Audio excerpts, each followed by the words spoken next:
Hey guys, welcome to Motoroids. My name is Amit and this beautiful machine here is the Aprilia 457, the motorcycle that we have been awaiting for such a long time to ride, and boy, what an opportunity Aprilia gave us today to ride it at the Kari speedway, a track which after its new layout has not been tasted by me, and I rode this motorcycle to my heart's content, so much so that I have a flight to catch and I would have much loved to do this entire review in piece to camera like I usually do, but I have a flight to catch as I mentioned, and most of my thoughts will be in VO, but I'll let you know a few things that I really loved about this motorcycle as I rode it on the track, because I'm just too excited. And the first of that is its fantastic low and mid-range torque and power.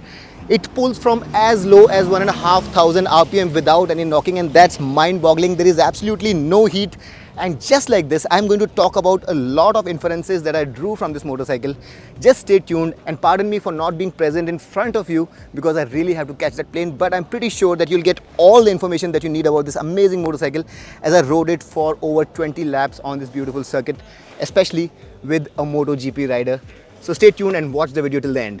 Let's get done with the essentials first. The RS457 is powered by a twin-cylinder liquid-cooled 4-valve per cylinder engine. It's a short-stroke engine but still has tons of torque down the rev range. Peak power is rated at 48.1 PS produced at 9,400 RPM, while the peak torque of 43.5 Nm is delivered at 6,700 RPM. It aces its rivals like the Kawasaki Ninja 400 and KTM RC390 in terms of power and torque figures, although the competitors may have some extra features. Let me start with the performance, as that's the aspect you'd be the most interested in. The RS457 does its 0 to 100 km/h run in a shade less than 5 seconds and is capable of hitting a top speed of 180 km/h. Its dry weight of 159 kg and curb weight of 175 kg and segment leading power and torque endow it with the best power to weight ratio in class, making it a rocket off the line. In the first gear, you'll see 56 km/h on the speedo. The second cog will take you to 85 and the third gear will see you go past 100 at 116 km/h. A highlight of this engine is its beautiful low and mid-range tractability, which is a far cry from the KTM's. I was mind-boggled to see it pull from as low as 1600 RPM without any sputtering and knocking. The engine is linear and pulls cleanly throughout the rev range. There is a noticeable bump up in power post 6,500 RPM, though it isn't too sudden. The limiter cuts in a shade over 10,000 RPM. It's a fantastic sounding engine and exhaust with a deep, bassy growl and has a certain visceral quality to it that makes it feel better than the other engines in the segment. Let's have a listen to the 2-in-1 underbelly exhaust sound of this beauty.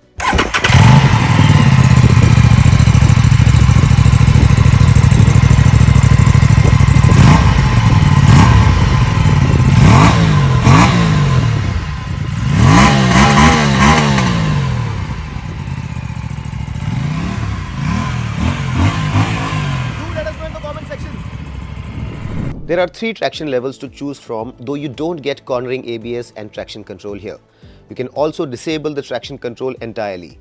The good thing here is that even at its strongest, the traction control isn't very intrusive and works well, in a manner that doesn't come across as a downer for the enthusiast. The strong mid-range means that you won't find yourself out of the power band entirely, even if you're in a gear higher around a bend.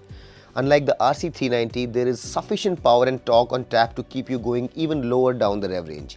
The beautifully designed dual-beam aluminum alloy frame needs a special mention here. It contributes massively to the lightweight and is critical in giving this motorcycle its fantastic poise and stability around corners. The front suspension is a 41 mm telescopic fork with 120 mm of travel. The front suspension is adjustable for preload, though not for damping. At the rear, you have a monoshock unit adjustable for preload but not for damping and offering 130 mm of wheel travel.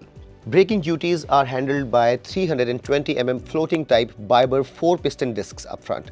At the rear, you have 220 mm disc unit single piston Biber unit. The bike gets dual channel ABS, where the rear ABS can be disabled. The bike also gets ride-by-wire and a slipper assist clutch. The clutch action is light, which means that riding it within the city or for long hours is going to be very easy. About the ride and handling, the riding stance isn't overly committed and offers a good compromise between a sporty and comfortable seating posture. The seat height is 800 mm, which would allow even shorter riders to enjoy this bike without any trouble. While it gives you a big bike feel from the saddle, thanks to its sorted chassis suspension combo and lightweight, it feels nimble and incredibly easy to flick around for its size. The RS457 offers a neutral, reassuring handling with a perfect weight balance and amazing sense of agility and poise even around the tighter bends. It feels solid and planted at high speeds, and the only weak link are the brakes, which come in late, feel grabby and don't feel strong enough for this class of bikes. The brakes on the KTM RC390, for comparison's sake, feel sharper and allow you to brake a lot later. The 110 front and 150 section rear Eurogrip tires with Aprilia branding feel nice and grippy. They were reliable and sticky for the most part, and I couldn't feel them losing traction even while going down the sloping downward bowl and being on the brakes. Even around the technical sections of the Kari speedway, which offer not just difficult turns but change in elevation thrown in as well, the motorcycle felt extremely forgiving and very reassuring even when pushed hard. Around tight bends, it turns at a moment's notice and responds beautifully to steering inputs even when leaned in aggressively. Even on the limit, the RS457 feels poised and devoid of any wobbliness, fishtailing or a behavior that creates a sense of doubt in the rider's mind. For a seasoned rider, it's a point-and-shoot affair, and the bike feels at home even when you're ripping it non-stop on a track. The rider's seat is big and spacious and offers ample room for movement in the horizontal plane. Ride quality felt sorted, and this should come across as a comfortable bike on the street as well. While it's a fab track bike with its tractable engine and linear power and torque available at low to mid-range, it should be a great bike to ride in the city as well. Talking of the city, the heat management on the bike needs a mention.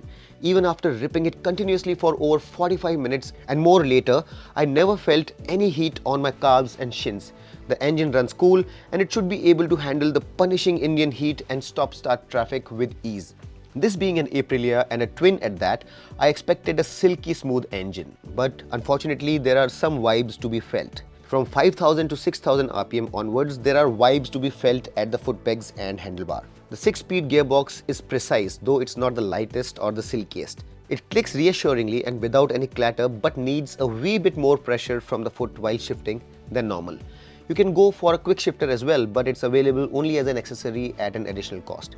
You can choose from 3 riding modes: Sport, Rain or Normal, or turn them off completely as well. There's no difference in terms of power, but the fueling and throttle response are different in each mode to offer a sharper, more instant response in Sport mode versus a lazier response in Rain mode to ensure maximum traction. The Pillion seat is reasonably large and comfortable and can actually be used to seat a second rider for short to medium distance journeys.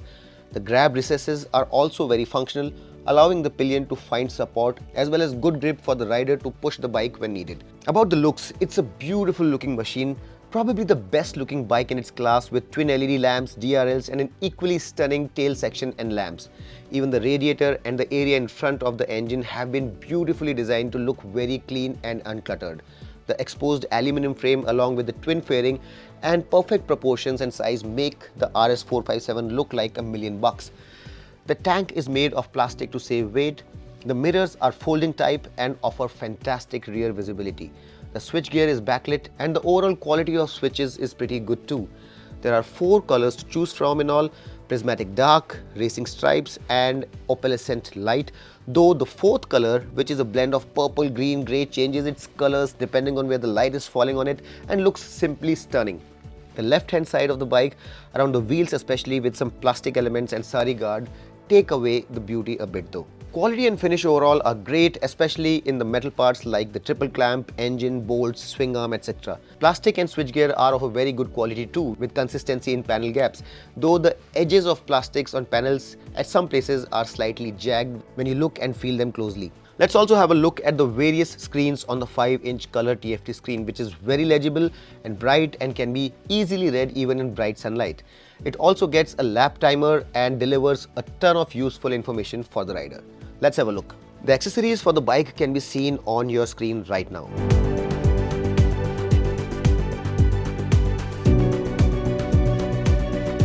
While the RS457 is a fantastic package, it misses out on the more advanced electronics such as cornering ABS and traction control, though I personally don't think it's a deal breaker.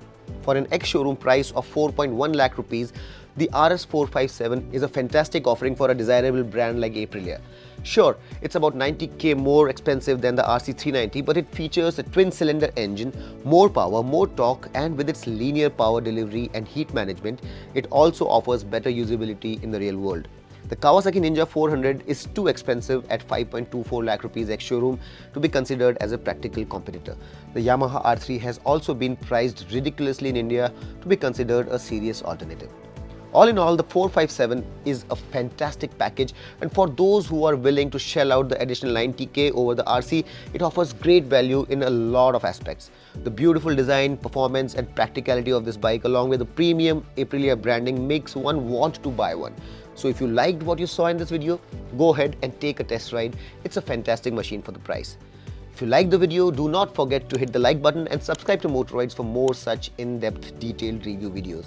Until next time then, this is your friend Amit Changani signing off. Rev hard, rev free and ride safe.